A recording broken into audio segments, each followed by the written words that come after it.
Istri mana yang gak ngamuk? Coba kalian di posisinya SW. Penasaran nih aku, drama apa lagi yang bakal dibuat si Ruru? Drama apa lagi, Ru? Hah? Udahlah, bagus kau fokus sama pembangunan masjid lah. Beneran tobat deh, Ru. Tobat aja lu, Ru. Gila.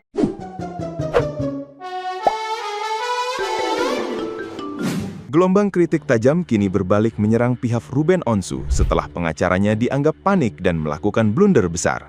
Pendukung Sarwenda dengan akun @aksiahuang menilai pihak Ruben sengaja menyebarkan potongan bukti yang tidak utuh demi memanipulasi opini publik. Sikap sibuk mengklarifikasi serta menyentil balik Sarwenda tersebut dianggap sebagai bentuk kepanikan karena strategi menyudutkan sang mantan istri justru membongkar tabiat buruk Ruben sendiri di hadapan publik.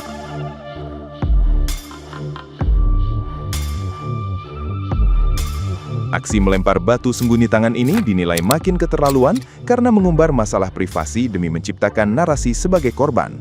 Padahal, kemarahan Sarwenda merupakan reaksi wajar atas dugaan pengkhianatan berulang, serta pemborosan finansial di tengah penderitaan belasan tahun. Pendukung Sarwenda pun mendesak pihak Ruben untuk menghentikan drama pencitraan dan fokus melakukan perbaikan diri secara tulus daripada terus merusak mental mantan istrinya.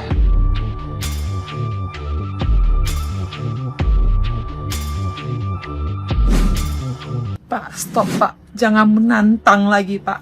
Dari kemarin. Pak, yang memperlihatkan isi chat itu kan Bapak ya? Isi dalam chat itu kan bermaksud berkomunikasi ya antara mantan suami dan mantan istri. Dimana hal ini memang harus dijaga demi keamanan anak-anak. Kenapa Bapak yang memperlihatkan isi chatnya? SW yang dikejar. Gimana konsepnya? Gimana? Janganlah Bapak istilah melempar batu sembunyi tangan. Kemarin Bapak memperlihatkan rekaman CCTV yang lagi debat tuh. Akhirnya memicu apa? Memicu SW dihujat habis-habisan, katanya bisa tantrum dan juga bisa marah-marah juga. Ternyata, hasil perdebatan itu karena ada perselisihan paham. Kok aku dengar rekaman CCTV itu ada sebutan perselingkuhan ya Pak ya?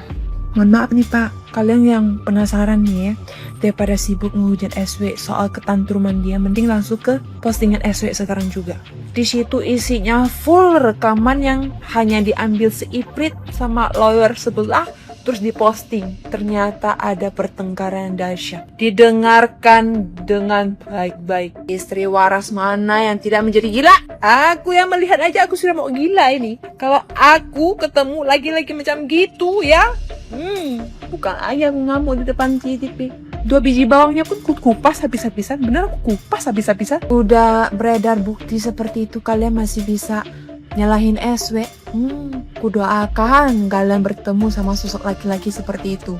Diam selama 11 tahun ya. 11 tahun dia diam. Sudah memaafkan soal perselingkuhan, akhirnya selingkuh lagi. Tampang modelan begitu aja bisa selingkuh? Tidak bisa. Inilah definisi orang banyak kekurangan ya. Malah dikurang-kurangin kan kurang ajar. Yang protes si SW mengamuk, kalian baca sendiri. Gimana kalau di posisi kalian, masa kalian nggak ngamuk? Coba kalian lihat. Dia bilang gini, namun saat itu saya diberitahu bahwa sudah disewa apart hotel selama 1 bulan dengan biaya sekitar 120 juta. Menurut saya dana tersebut seharusnya bisa diprioritaskan untuk kebutuhan anak-anak atau rumah. Itu betul itu. Sudah lagi bangun rumah, butuh biaya. Kau pun gaya, sewa dengan harga 1 bulan 120 juta. Apa kau gak gila? Istri mana yang gak ngamuk? Coba kalian di posisinya SW. Penasaran nih aku, drama apa lagi yang bakal dibuat si Ruru? Drama apa lagi, Ru? Hah? Udahlah, bagus kau fokus sama pembangunan masjid lah. Beneran tobat deh, Ru. Tobat aja lu, Ru. Gila ya, seumur umur gue baru melihat ada sosok laki-laki dimana dia menjadi pelaku merusak mental istri dan anak. Dia juga sekarang merasa seperti korban yang tersakiti, menangis di setiap podcast sampai dramanya banyak sekali. Seri Kerasakti kalah sama dia. Ru, udah deh Ru. Kerasakti itu kan sama kawan-kawanannya lagi cari kitab suci itu. Kan kau lagi pembangunan masjid nih kan. Udahlah, kau fokus aja lah sama keimananmu ini ya. Janganlah kau bikin banyak drama lagi. Tobat Ru. Jangan cuma posting story doang ibadah. tobatlah dari dalam ya. Ya, jangan kau sibuk cari postingan orang untuk memojokkan mantan istri kau ini lagi yang sudah kau hancurkan mentalnya selama 11 tahun. Orang condong mendukung dia rata-rata orang gila kurasa. Kudoakan semoga kalian tidak ada di posisi ini ya. Nah, gimana nih menurut netizen yang terhormat? Silahkan berkomentar ya. Guys, ini pengacaranya Ruben Onsu blunder gak sih? Gue kan lagi mau tidur, terus habis itu iseng-iseng nonton podcastnya Densu yang lagi ngundang kuasa hukumnya Ruben Onsu. Nah, di menit ke-56 si pengacaranya Ruben Onsu nunjukin handphonenya yang isinya chat antara Sarwenda dan Ruben Onsu. Makanya juga orang Indonesia kan, gue penasaran ya chatnya apa aja. Gila, gabut banget gue. Jadi gue stopin, gue zoom. Kok mata gue tertuju pada satu kalimat di bawah jarinya si pengacara itu. Yang bikin gue pas ngeliat langsung, wow, buset, gila. Terus gue lihat di aplikasi sebelah, ternyata juga ada yang bahas. Gue tidak mau berasumsi.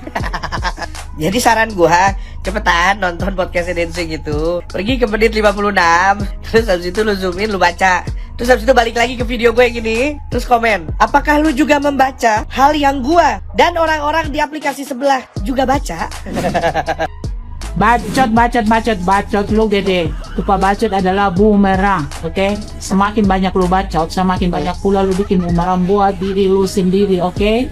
Lihat nih. Nah, sekarang kasus baru lagi kan akibat bacotan lu tuh muncul lagi masalah kesehatan. Aduh, pusing kan lu sekarang? Harus klarifikasi lagi, rasain lo. Makanya jangan kebanyakan bacot. Tiap hari lu bacot ya. Tiap hari lu nunjukin bukti ke wartawan, ya. Bukti tentang rekening keluarga Sarwenda, nama orang tuanya dipajang jelas di situ. Padahal itu kan melanggar etika, tidak boleh, itu ada hak privasi orang. Tapi lu posting aja gitu kan. Kemarin apalagi posting keributan rumah tangga, lu posting. Hari ini lu posting apa lagi? Lu posting hasil apa itu lab atau rujukan atau apa itu ke medsos. Harusnya itu nggak boleh dong. Biar saat ini ya, gua nggak senang sama si Ruben ya, tapi gua nggak suka loh itu hasil kesehatan orang lu pamer-pamerin di situ. Makanya jangan bacot. Gua rasa dia udah pusing nih marahin si Ruben tuh, sampai akhirnya dia harus klarifikasi. Kenapa sih muncul kasus ini? Karena ulah lu sendiri, upah lu sendiri, lu berulah, lu sebut-sebutin. Akhirnya apa? Netizen tuh lawan. Menurut gue nih ya, sebetulnya lo nggak ada satupun netizen di Indonesia ini kecuali Ruben dan keluarganya yang tahu kasus kesehatan dia ya. Kalau si pengacaranya ini nggak berulah. Sekarang udah begini, lu mau salahin siapa? Mau salahin netizen? Lu mau bilang netizen itu mengada-ngada? Lu mau bilang netizen itu cari masalah? Lu sendiri yang bikin masalah, ya kan? Lu udah tahu netizen Konoha, lu mau coba-coba, ya kan? Lu udah paham, tapi tetap aja lu mau coba-coba. Akhirnya apa? Kebongkar kan? Mau itu benar atau tidak, seharusnya itu nggak perlu terjadi. Itu kan masalah kesehatan orang, apalagi itu klien lu sendiri. Masa lu sendiri buka aib kesehatan klien lu, gimana sih? Terus ngapain lu klarifikasi? Kalau lu benar lu nggak perlu klarifikasi. Orang kalau yang sering klarifikasi itu berarti itu benar melakukan kesalahan. Makanya klarifikasi mulu kerjaannya kayak lu begini, ya kan? Dia sakit atau nggak sakit itu urusan pribadi dia. Ngapain lu klarifikasi nunjukin hasilnya ke? Ngapain lu mau klarifikasi ke netizen? Ya kan, udah nggak ada gunanya. Lu mau nunjukin bukti apapun, mau non reaktif, mau reaktif, udah nggak ada gunanya. Udah jadi bahan gunjingan masyarakat, ya kan? Jadi secara tidak langsung lu mempermalukan klien lu sendiri. Sadar itu. Jadi lu nggak usah lagi lu mau klarifikasi sana sini. Udah nggak ada gunanya. Udah terlanjur heboh di masyarakat, ya kan? Itu hasil medis orang loh. Mau dia baru berupa rujukan atau apapun, harusnya tidak boleh loh. Itu kan privasi banget. Tapi ya gitulah ya. Itulah namanya tuh jalan kebenaran itu loh. Yang katanya kebenaran mencari jalannya sendiri tuh itu. Ini sekarang inilah yang terjadi. Sempat berpikir gini, kenapa bukan Ruben yang datang tapi pengacaranya? Ternyata ini jalannya sehingga semua masyarakat tahu yang sesungguhnya gitu. Jadi gimana netizen? Sampai sini kalian paham kan? Paham dong pastinya. Gue sih mau kasih masukan aja buat pengacara ini. Udah mulai sekarang lu diam aja deh, nggak usah lu banyak klarifikasi deh. Udah lu diem aja. Pengacara lu mending sekarang tuh lu kerjaan lu tuh lu bagaimana berusaha untuk memperdamaikan kedua orang ini. Jangan sampai ini kemana-mana, udah melebar kemana-mana. Ini topiknya udah banyak loh. Dari kasus anak udah melebar sampai di kasus kesehatan. Lu mikir nggak? Mikir dong. Halo guys, aduh panas sekali ini guys, berita semakin mudah menjadi guys, bukan menyelesaikan masalah. Setelah podcast Denny Sumargo dengan SW dan podcast Denny Sumargo dengan si pengacaranya Kim Lulu ya.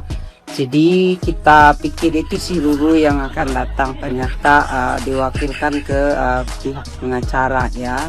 Yang bikin nggak kalah hebohnya ini terkait masalah karena si pengacaranya si RO ini memperlihatkan percakapan atau isi dari chatnya si RO dan si SW. Nah, yang lebih tajamnya lagi ini mata para netizen ternyata ada menangkap sesuatu percakapan di situ yang mereka fokusnya ke isi chatnya itu ya. Jadi si pengacaranya si RO ini menunjukkan gitu kan. Nah, ternyata di situ ada percakapan si SW ini dengan si RO ini bahwa menanyakan apakah ayah masih mengkonsumsikan obat 3 huruf itu ya, H itu ya, H, pokoknya H, kalian tahu lah penyakit yang itu ya. Dan itu setelah percakapan itu sepertinya tim RO ini bergerak cepat dan tim pengacaranya juga ya. Mereka itu kemarin langsung ke klinik ya, Prodia ya. Klinik Prodia untuk melakukan tes ya. Baguslah, artinya cepat untuk membuktikan ya. Namun yang kita ada kritik juga ini ya Pak ya. Sebenarnya kan Bapak tadi bilang kok kenapa kami selalu dituntut untuk menunjukkan bukti. Harusnya ke SW dong yang berbicara tidak berdasarkan bukti. Jadi kenapa orang menuntut Bapak untuk cepat klarifikasi atau membuat memperlihatkan bukti bahwa si RO ini tidak mengidap penyakit H tersebut? Kan Bapak yang memperlihatkan tuh, bukan si SW. Si SW belum ada mempublis atau memperlihatkan di media sosial ya. Tetapi Bapak sendiri yang menunjukkan itu secara tidak langsung, menunjukkan percakapan isi dari pesan singkat atau pesan WhatsApp percakapan si RO dan si SW. Bapak loh yang memperlihatkan, sehingga tahu sendiri kan mata netizen Indonesia ini sangat-sangat melebihi dari AI kan. Mata mereka tuh sangat jeli loh Pak. Jadi sebab itu kenapa Bapak yang harus memperlihatkan bukti ya, karena Bapak yang memperlihatkan, bukan tim SW. Bapak itu menyalahkan SW kenapa membicarakan masalah itu Bapak yang memperlihatkan diisi percakapan ya. Bapak sendiri yang menunjukkan ke Densu ya. Dan secara tidak langsung mata-mata netizen ini terlihat itu ya Pak ya. Jadi kenapa harus si SW yang membuktikan? Karena si SW belum mempubliskan atau belum mengupload di media sosial bahwa si O ini mengidap penyakit H tersebut ya.